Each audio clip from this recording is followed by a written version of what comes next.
Muy bien, amados hermanos, en esta mañana tenemos un tema doctrinal, teológico, bastante técnico, ¿eh? El Espíritu Santo en el Antiguo Testamento, y yo lo he dado llamar así, el Espíritu Santo desde el Edén hasta Belén, ¿eh? Suena bonito, pero ya sabéis que el Espíritu Santo estuvo antes del Edén, ¿eh? Pero bueno, creo que el mensaje queda claro, desde el Edén hasta Belén. Por otro lado, como sabéis, será difícil resumir en esta mañana, pero intentaremos hacerlo en una manera que también sea de bendición y práctica para cada uno de nosotros. Hablamos del Espíritu Santo, coigual, coeterno, procedente del Padre y del Hijo, que inspiró las Escrituras, que trae nueva vida al pueblo de Dios. El Espíritu Santo, del cual venimos hablando ya varios domingos, es usualmente descrito en la Biblia con términos como aliento, vida o incluso viento, el cual indica su importante rol en sostener y dar vida no solo a los seres humanos, a la creación de Dios en general. Las palabras bíblicas para espíritu son ruach, R-U-A-C-H en hebreo, ruach, y neuma, con la P delante, que no se pronuncia, neuma, en griego. Son términos onomatopéyicos, y su formación de estos términos, tanto física como el sonido, en el original transmiten un sentido de significado básico, es decir, la expulsión de viento o aliento, la idea de aire en movimiento, ¿eh? Por eso ya todos tenemos en mente la imagen del Señor soplando, y les dijo allí, recibid el Espíritu Santo, inaugurando una época de la que luego otros les tocará hablar. Así que el término espíritu en su forma más fundamental expresa aliento de vida, poder o energía. Billy Graham, él tiene un libro escrito sobre el Espíritu Santo hace ya 5 décadas, creo yo. Es un libro muy bueno, sigue muy vigente el estudio y la doctrina de este libro, y él cuenta la historia de una cantera de granito, donde su propietario dijo, proveemos de granito para el edificio de la municipalidad de la ciudad de Nueva York. Bueno, lamento que hoy Tony no esté con nosotros, porque él podría dar fe de lo que voy a compartir. Tony está, de paso va un saludo para él, en Italia con su familia, disfrutando el puente de este fin de semana. Dice, podemos elevar, decía este hombre, casi media hectárea de sólido granito de 3 metros de espesor, prácticamente a cualquier altura que queramos trasladarla de un lado a otro. Lo hacemos con aire. Lo hacemos con aire. Y lo podemos hacer con tanta facilidad como levantar una hoja de papel. Aire. Esta invisible cubierta en la cual vivimos y nos movemos, esta sustancia inmaterial que podemos atravesarla con nuestras manos como si careciera de realidad, posee una fuerza extraordinaria, inmensa y terrible. Así que, bueno, a veces uno escucha esos tráiler que van con un montón de toneladas que frenan y de pronto se escucha que liberan aire, ¿sabéis? Porque son frenos a aire, aire comprimido. Están usando sencillamente aire para manejar semejante peso y tantas toneladas. Aunque el ruach, entonces, el espíritu, puede denotar en la Biblia a veces una brisa agradable, la idea predominante es la de poder. Y en la Biblia el acento recae sobre una energía abrumadora. Y hay unos versículos que yo quiero citar como base en esta mañana. Miqueas, capítulo 3 y versículo 8. Los que tenéis la Biblia allí podéis seguirla, si no, seguramente Fer nos la va a poner en la pantalla. Pero este texto dice lo siguiente: mas yo estoy lleno del poder del Espíritu del Señor, de juicio y de fuerza, para denunciar a Jacob su rebelión y a Israel su pecado. Este versículo me ha impactado siempre al estudiar los profetas menores. Estoy pisando un cable aquí.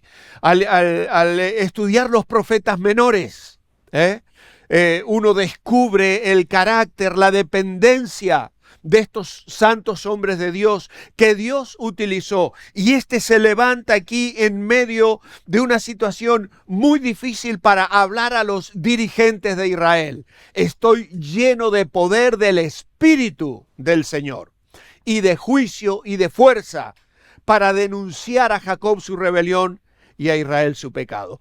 ¿Y a qué te lleva este texto? ¿No os lleva a Hechos 1:8? Recibiréis poder cuando venga sobre vosotros el Espíritu Santo, y me seréis testigos en Jerusalén, en Judea, en Samaria y hasta lo último de la tierra. Hay otro texto hermoso también en Zacarías. Zacarías capítulo 4 y el versículo 6. Otro de mis preferidos del Antiguo Testamento en relación a el Espíritu del Señor. Esta es palabra del Señor, de Jehová, para Zorobabel. Y dice él, que dice, no con ejército, ni con fuerza, sino con mi espíritu, ha dicho el Señor Jehová de los ejércitos, el Señor de los ejércitos. Siempre que leo este versículo me recuerda a un viejo misionero. Yo creo que era británico, creo yo, Haggerty, de apellido canadiense, mi esposa canadiense, que nos visitó y predicó sobre este versículo. Y en todas mis Biblias voy pasando los apuntes que le tomé. No con ejército ni con fuerza, sino con mi espíritu. Y él hablaba de lo que significa ahí ejército y fuerza, que es una palabra hebrea que aparece en distintos lugares y que significa mujer virtuosa, hombres capaces, entre otros. Y él dice, ni mujeres virtuosas, ni hombres capaces. El Espíritu de Dios, nos decía, es el que hace la obra. Es el Espíritu de Dios. Y aunque esto nos suena muy a Nuevo Testamento, porque el Señor se lo dijo a los discípulos, os conviene que yo me vaya, vamos a ver cómo, de una manera singular y especial en el Antiguo Testamento, el Espíritu de Dios trabajaba, usaba personas como Miqueas, como se le dice a Zorobabel, en un momento de tremenda debilidad del pueblo de Dios. Ejércitos poderosísimos habían arrasado Jerusalén. Recordáis la historia de Esdras, Nehemías, Esther, que hemos estudiado hace unos meses atrás solamente. Y ahí está Zorobabel en medio de esa situación de debilidad, de opresión, de ver grandes imperios que ejercen poder, que dominan, que llevan los tributos del pueblo, y se levanta allí el profeta y Dios habla a su corazón. No con ejército ni con fuerza, sino con mi espíritu, ha dicho el Señor de los ejércitos. Ese es nuestro Dios, el Dios del Antiguo Testamento, que a través del Espíritu Santo hizo cosas extraordinarias. La idea principal en esta mañana es la siguiente. El Antiguo Testamento describe al Espíritu Santo como un ser presente y activo en la creación, que ejerce su poder juntamente con el Padre y el Hijo. Activo también en el equipamiento de individuos, de personas, para tareas especializadas. Y por supuesto, en la revelación e inspiración de las Escrituras, de la palabra de Dios.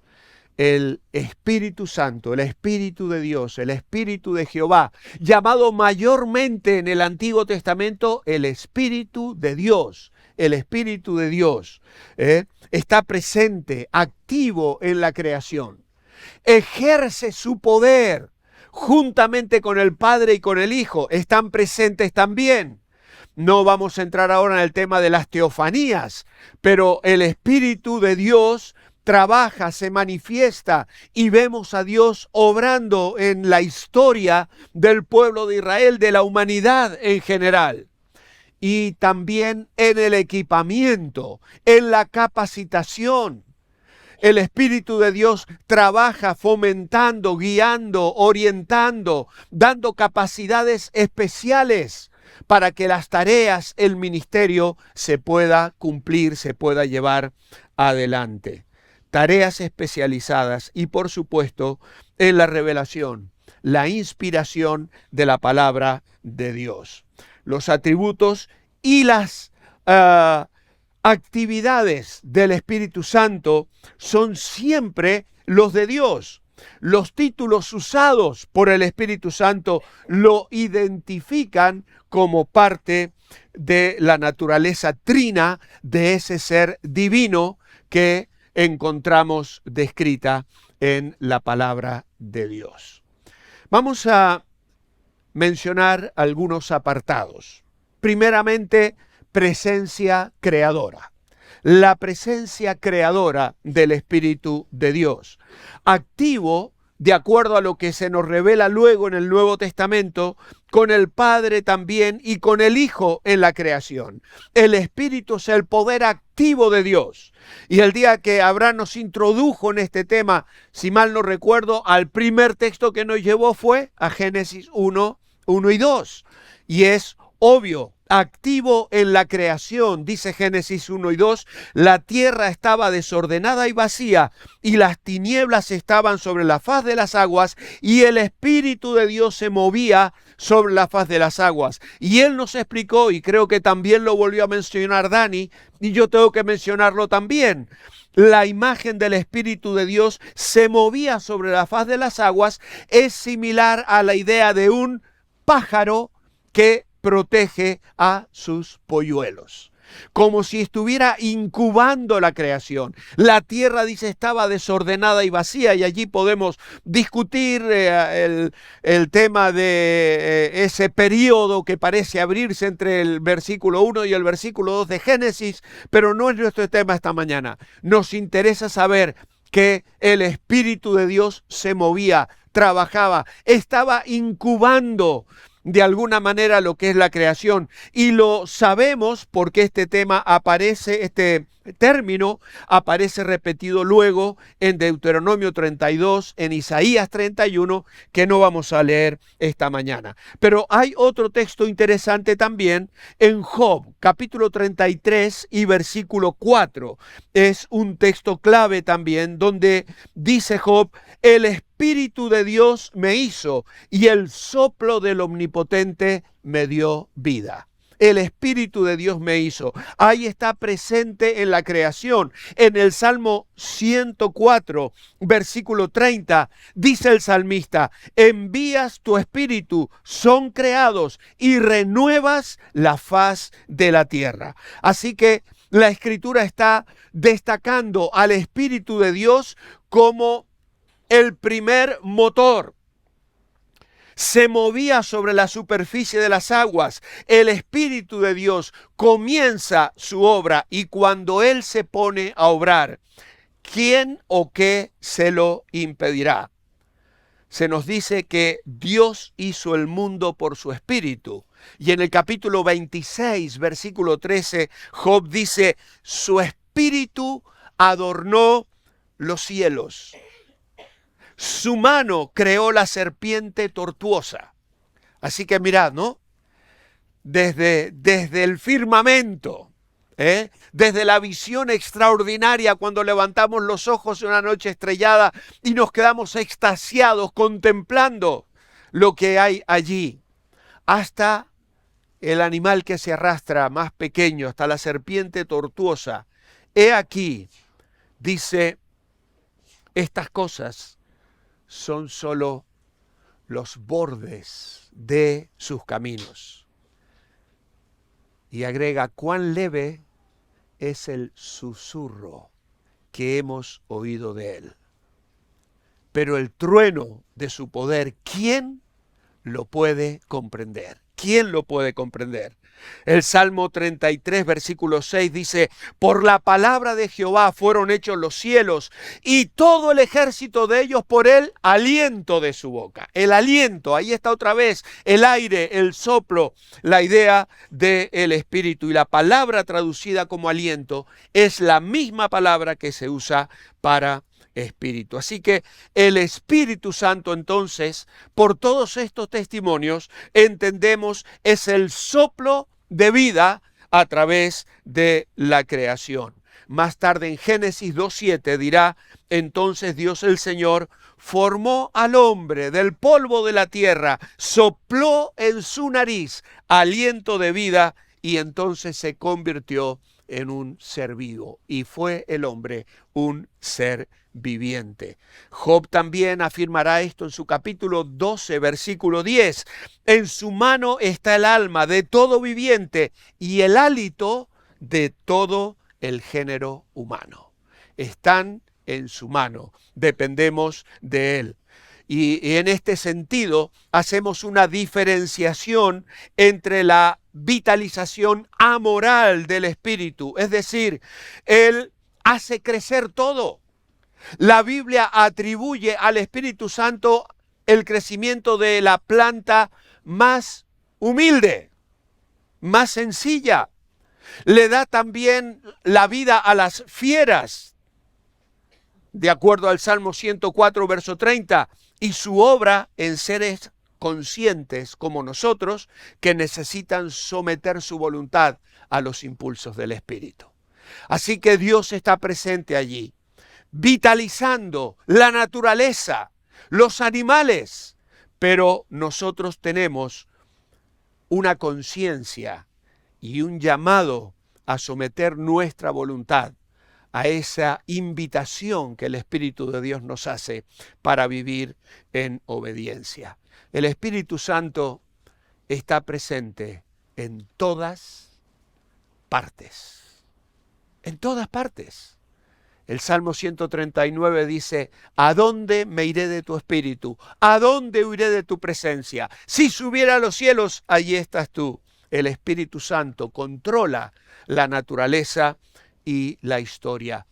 Él está obrando. Obviamente está en todos los sitios, no se manifiesta en todos los sitios, pero está presente de acuerdo a lo que la palabra nos lo dice. Y controla la naturaleza y la historia. Isaías 34:16 dice, consultad el libro del Señor y leed si faltó alguno de ellos.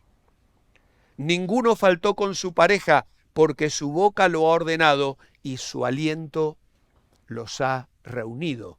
Y el profeta está hablando allí de las naciones y de lo que va a suceder en el mundo en general. Es una profecía en contra de las naciones. Y allí está declarándose como el Espíritu de Dios está supervisando. Nosotros tenemos el corazón quebrantado esta semana, no solo por lo sucedido en la vida de una familia y de nuestra familia Revive, sino también lo que está aconteciendo en el mundo.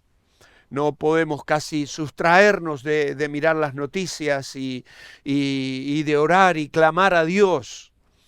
Y vemos un mundo que parece descontrolado, un mundo donde Satanás se mueve a voluntad, diríamos así, naciones rebeladas contra Dios, que no van a conocer la paz hasta que venga el príncipe de paz. Pero como cristianos que tenemos fe y confiamos en la soberanía de Dios, sabemos que el Espíritu de Dios supervisa, controla, está por encima de todas esas cosas. Y llegará el momento en que el tiempo de la gracia de Dios habrá de concluir. Hoy es un tiempo de salvación, es un tiempo de oportunidad. Y aunque todo parece tan revuelto, Dios está obrando, trayendo a miles y miles y miles de personas a la salvación. Presencia creadora. Segundo lugar, y comenzamos a avanzar para ir algo más rápido, presencia reveladora. Presencia reveladora. Génesis 41, 38 y al 39 es una historia muy bonita, porque es la historia de José. Recordáis a José, ¿no? Aquel jovencito que fue vendido por sus hermanos, pasó años en la cárcel. ¿Y sabéis qué dijo de él Faraón cuando escuchó revelarle los sueños? Dice Génesis 41, 38, ¿acaso hallaremos a otro hombre como este en quien esté el Espíritu de Dios? ¿Hallaremos a otro? Pasan muchos siglos y llegamos al libro de Daniel, capítulo 4, versículos 8 y 9. Y es Nabucodonosor el que está hablando, dice el verso 4, yo Nabucodonosor. Y va contando, y llega al verso 8, dice, hasta que se presentó ante mí Daniel, cuyo nombre es Belsasar, como el nombre de mi Dios, y en quien mora el Espíritu de los dioses santos. Y esto lo va a reiterar otra vez en el capítulo 5, el nieto de este hombre, en la escritura en la pared, versículo 11, que dice, cuando le dicen, la reina le dice al rey, en tu reino hay un hombre en el que mora el Espíritu de los dioses santos. Y en los días de tu padre se halló en él luz, inteligencia y sabiduría, como la sabiduría de los dioses.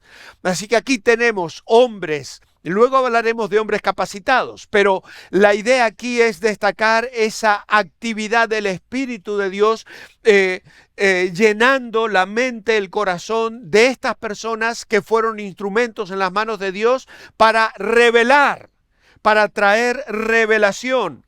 Da poder al profeta, podéis leerlo en Ezequiel capítulo 2 y en un montón de lugares, capítulo 3, capítulo 8 de Ezequiel, capítulo 43, que yo no puedo ahora en esta mañana detenerme. Pero la idea es que cuando la Biblia habla de revelación, el pensamiento que se quiere expresar es el del Dios, el Creador, dando a conocer activamente a los hombres su poder y su gloria, su naturaleza, su carácter, su voluntad, su modo de proceder y sus planes. Dios se revela. Dios comunica y lo hace por medio del Espíritu Santo. Hombres como José, hombres como Daniel, como Ezequiel, como Jeremías. Incluso luego veremos como el propio David, que al final de su vida dice, el Espíritu de Dios ha hablado a través de mí. Dios dándose a conocer. Nosotros no podríamos saber muchas de las cosas de Dios si Él no se hubiese revelado. Y esa revelación vino a través del Espíritu de Dios, habitando, morando, trayendo luz a la mente y el corazón de estos hombres que fueron instrumentos en las manos de Dios. Y esa idea de revelación, tanto en el Antiguo Testamento como en el Nuevo Testamento, es la idea de hacer claras las cosas oscuras, la de dar a conocer cosas ocultas, la de mostrar señales, la de pronunciar palabras y la de hacer que las personas a quienes se les comunica, a quienes se le habla, vean, perciban, oigan, entiendan y conozcan. Esa es la actividad del Espíritu. Se da a conocer, nos revela a Dios, nos muestra a esa persona bendita en la que nosotros podemos confiar. El vocablo revelar que aparece en el Antiguo Testamento, el hebreo es una palabra muy simple, gala, y en el Nuevo Testamento es la palabra apocalipto o apocalipsis, expresan algo, la misma idea, tanto el hebreo como el griego, la de dar a conocer algo oculto a fin de que pueda verse y conocerse por lo que es.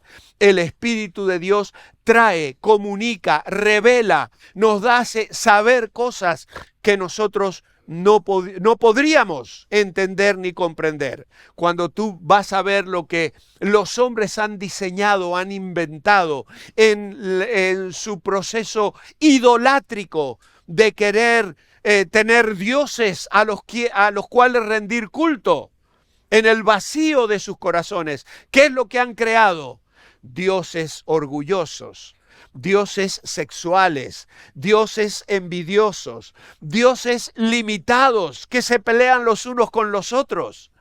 Cuando tú vas a la Biblia y encuentras la revelación de este Dios trino en la persona del Padre, del Hijo y del Espíritu Santo, te das cuenta que no lo puedes comprender, no puedes saber todo lo que lees. No nos damos cuenta de que nos sobrepasa porque está más allá de nuestra capacidad de comprensión, pero a su vez le ves obrar en tu vida y comprendes los efectos prácticos de la revelación de la persona de Dios en tu mente, en tu corazón, en tu perspectiva de vida, en tu enfoque de las situaciones que se viven en el mundo. Y te das cuenta de que hemos recibido una revelación maravillosa. No se lo pudo inventar ningún ser humano. Es Dios revelándose y dando a conocer. Por eso hay otros vocablos también que hablan de esto, que son manifestar, aclarar, dar a conocer, epifanía. Ese es un término que más mencionamos porque nos habla de la presencia, la epifanía del Señor. Cuando un emperador o rey o persona noble visitaba una ciudad, se hablaba de la epifanía, la visita, y preparaban las ciudades, allanaban los caminos, porque ese ser noble vendría y haría una epifanía. Nosotros estamos esperando la revelación plena del Señor cuando venga y despliegue, muestre todo lo que es su persona a los ojos nuestros y a los ojos de todo el mundo. Hay bastante cosas más que decir acerca de la revelación, porque tenemos que saber que la revelación no solo es dar a conocer algo, es también imperativa y normativa. Es decir, Dios se revela, Dios se da a conocer, pero eso incluye una responsabilidad de parte nuestra. Es decir, las revelaciones de Dios se hacen siempre en el contexto de una demanda de confianza al que se revela. Dios se ha revelado y Él espera una respuesta del ser humano, una respuesta de tu corazón, una respuesta de cada una de nuestras vidas. Y aunque no podamos conocer absolutamente todo, lo que conocemos es suficiente. Y Romanos lo dice claramente, los hombres no conocieron a Dios, pero la creación misma da testimonio y eso ya les acusa en sus conciencias y les condena. Tengo que pasar porque el tiempo me ha ganado. Presencia inspiradora. Presencia inspiradora. El Espíritu de Dios, dice en 2 Crónicas 24, vino sobre Zacarías, hijo del sacerdote Joiada, quien se puso en pie en un lugar alto y dijo al pueblo: así ha dicho Dios, ¿por qué quebrantáis los mandamientos del Señor? No os vendrá bien por ello, porque por haber dejado al Señor, Él también os abandonará. una presencia inspiradora. Más tarde Pedro lo diría en su segunda carta, capítulo 1, verso 21. Nunca la profecía fue traída por voluntad humana, sino que los santos hombres de Dios hablaron, siendo inspirados por el Espíritu Santo. La inspiración denota la toma de posesión, más o menos completa, del alma humana por parte del Espíritu de Dios. Y no me entendáis mal. ¿Por qué digo más o menos completa? Porque el Espíritu de Dios es un caballero que toma la mente y el corazón del profeta, del apóstol, del que escribe, pero respeta su identidad, su persona. Y tú lees a David, y lees a Isaías, y lees a Jeremías, y lees a Ezequiel, y lees a Pablo, y lees a Pedro, y notas las diferencias. ¿Por qué? Porque no fueron máquinas de escribir, no fueron simplemente computadoras automáticas que recibieron y escribieron lo que habían recibido, aunque hay partes de la Biblia que fueron así, especialmente en la ley, que fueron prácticamente un dictado de Dios. Pero luego hay otras partes de la Biblia donde encontramos al Espíritu Santo inspirando, guiando, dirigiendo. Hay personas que recibieron revelación y no fueron guiadas a escribir. Por ejemplo, Abraham. Que sepamos, Abraham no escribió una sola letra. Pero vino tal vez Moisés y fue inspirado para escribir la historia de Abraham. Y así podemos encontrar muchos otros personajes del Antiguo Testamento. Es decir, Dios reveló muchas cosas e inspiró a otras personas para que pusiesen por escrito, para que registraran las verdades espirituales que les habían sido reveladas a otros. Y esta es la maravilla de la obra que el Espíritu Santo realiza en el Antiguo Testamento. Presencia reveladora, presencia inspiradora. Y llega el apóstol Pablo y nos dice en 2 Timoteo 3:16, toda la escritura es inspirada, soplada por Dios y útil para enseñar, para redarguir, para corregir, para instruir en justicia. Cuarto lugar, presencia capacitadora. Presencia capacitadora. El Espíritu Santo prepara a las personas. Y aquí podemos pasar las páginas del Antiguo Testamento y encontrar personas que Dios levanta para el liderazgo, como en Jueces capítulo 3, versículo 10. Podemos encontrar personas a las que les da fuerza especial en Jueces durante ese periodo tan convulso de la historia de Israel. Se levantaban hombres. Y si tú lees con atención, ¿qué vas a leer? Llenos del Espíritu del Señor, del Espíritu de Dios, que venía sobre ellos, Sansón, Gedeón, Jefté, y así vais a ir viendo personas, instrumentos en las manos del Señor, a quienes le da fuerza especial, a quienes el Espíritu de Dios guía de manera especial. El Salmo 143, 10 que dice, enséñame a hacer tu voluntad, porque tú eres mi Dios, tu buen espíritu me guíe por sendas de rectitud. El clamor del salmista que tiene esa expectativa. Señor, a través de tu espíritu vas a mostrarme tu voluntad para mi vida. Está allí en el Antiguo Testamento, el Salmo 143, verso 10. En la planificación, por ejemplo, cuando Salomón planifica el templo, en la artesanía, cuando Dios a través de su espíritu capacita para que el modelo del tabernáculo que le había sido mostrado a Moisés, hombres capaces los pudiesen plasmar en el arca, en el altar y en todos los símbolos del tabernáculo y luego del templo. Dios obra a través de su espíritu capacitando, no con ejército ni con fuerza, sino por mi espíritu. Y finalmente, presencia santificadora. presencia santificadora. Esto es realmente maravilloso. Lo hace Dios enseñando. En Nehemías 9, por ejemplo, en la oración, allí dice: enviaste tu buen espíritu para enseñarles. No retiraste tu maná de su boca, agua les diste para su sed. Lo soportaste por muchos años y les testificaste con tu espíritu por medio de tus profetas, pero no escucharon. Por lo cual los entregaste en manos de los pueblos de la tierra. El Espíritu de Dios no estaba allí como un mero observador. No era una presencia que, no, como hemos dicho, la revelación, la inspiración tienen un propósito normativo. Hay una respuesta.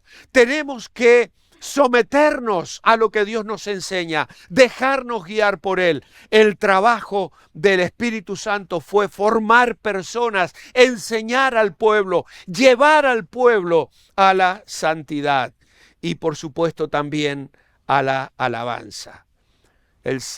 Segunda de Samuel 23 dice: estas son las últimas palabras de David. Dijo David, hijo de Isaí, dijo aquel hombre que fue levantado en alto, el ungido del Dios de Jacob, el dulce cantor de Israel. ¿Qué dijo? El Espíritu del Señor habla por mí. Su palabra ha estado en mi lengua. El Dios de Israel ha hablado. Me habló la roca de Israel. ¿Y qué le dijo? Habrá un justo que gobierne entre los hombres, que gobierne en el temor de Dios. Qué bonito la presencia del Espíritu Santo guiando a la adoración, a la alabanza. Pero también encontramos en el Antiguo Testamento ejemplos de entristecer al Espíritu Santo. Isaías 63:10 dice: mas ellos fueron rebeldes e hicieron enojar su Santo Espíritu, por lo cual se les volvió enemigo y Él mismo peleó contra ellos. Ya en Génesis 6, donde comienza la historia de Noé dice Dios: no contenderá mi espíritu con el hombre para siempre. En Primera de Samuel, capítulo 16, verso 14, primero de Samuel 16, 14, dice: el Espíritu del Señor se apartó de Saúl y un espíritu malo de parte del Señor lo atormentaba. Es decir, Dios levantó los límites. ¿Recordáis a Job? Satanás se presenta y le dice: has puesto límites, has cercado su vida, no lo puedo tocar. Levanta esos límites y ya vas a ver lo que pasa. Y Dios lo hace, permite, y lee del libro de Job, que es precioso. Aquí tenemos a Saúl. Un hombre escogido, ungido por el Espíritu de Dios al comienzo de su reinado. Pero su orgullo, su obcecación, su rebeldía, su deseo de gloria personal, el querer ser honrado delante del pueblo, en lugar de humillarse por su fracaso y su mal obrar, resultan en que el Espíritu del Señor se apartó de su vida. Por eso es que entre las cosas de las que David confiesa después de su caída con Betsabé, encontramos en el Salmo 51 que le dice a Dios: no quites de mí tu Santo Espíritu. No lo quites, no lo quites. Hermanos, en el Antiguo Testamento la diferenciación tan grande con nuestra experiencia hoy es que vemos con toda claridad al Espíritu de Dios venir, tomar, ocupar la mente y el corazón de un hombre, usarlo y luego dejarlo. Y en este caso a veces dejarlo judicialmente, como en el caso de Saúl. El Espíritu de Dios se apartó y Dios levantó los límites y cayó en el pozo de una profunda depresión que le hundió y terminó arruinando su vida. Así podemos ver trazas de lo que hoy conocemos sobre el Espíritu Santo, pero no es mi tema. Quiero concluir esta mañana mirando la perspectiva maravillosa acerca del Espíritu Santo en Isaías 11, donde se habla allí de uno que vendrá. Y dice, reposará sobre él el Espíritu del Señor, el Espíritu de Jehová, Espíritu de sabiduría y de inteligencia, espíritu de consejo y de poder, espíritu de conocimiento y de temor de Jehová. Y le hará entender diligente en el temor de Jehová. No juzgará según la vista de sus ojos, ni arguirá por lo que oigan sus oídos, sino que juzgará con justicia a los pobres y arguirá con equidad por los mansos de la tierra. Y herirá la tierra con la vara de su boca y con el espíritu de sus labios matará al impío, y será la justicia cinto de sus lomos y la fidelidad ceñidor de su cintura. ¡Qué perspectiva, qué expectativa en la venida del gobierno que los cristianos anhelamos experimentar! Pero también leemos Isaías 42. He aquí mi siervo, yo le sostendré, mi escogido. Y me parece ver al Señor cogiendo el libro del rollo de Isaías y en aquella sinagoga leerlo, mi escogido, en quien mi alma tiene contentamiento. He puesto sobre él mi espíritu, él traerá justicia a las naciones. No gritará, ni alzará su voz, ni la hará oír en las calles. No quebrará la caña cascada, ni apagará el pábilo que humeare. Por medio de la verdad traerá justicia. No se cansará, ni desmayará, hasta que establezca en la tierra justicia, y las costas esperarán su ley. Qué preciosa visión del ministerio del Señor Jesucristo. El Espíritu de Dios vino sobre él, y en aquella hora el Señor, después de leer esta palabra, ¿sabéis qué hizo? Miró a los asistentes de la sinagoga y les dijo, hoy se ha cumplido delante de vosotros esta palabra. Hoy se ha cumplido. Desde el Edén hasta Belén. Vienen más temas del Espíritu Santo, tan bonitos, tan preciosos. Entre otras de las frases maravillosas de Billy Graham, quiero concluir con la siguiente. El Señor les dijo a los discípulos, recibiréis poder cuando venga sobre vosotros el Espíritu Santo. Pero, ahora sí la puedes poner, ver. Él decía, estas son las buenas nuevas. Ya no estamos esperando por el Espíritu Santo. Él nos espera. Ya no vivimos en los días de la promesa, sino en los días del cumplimiento. Estamos de este lado de Belén. Y ahora experimentamos la presencia permanente del Señor en nuestros corazones, por gracia y obra del Señor Jesucristo en la cruz del Calvario a nuestro favor.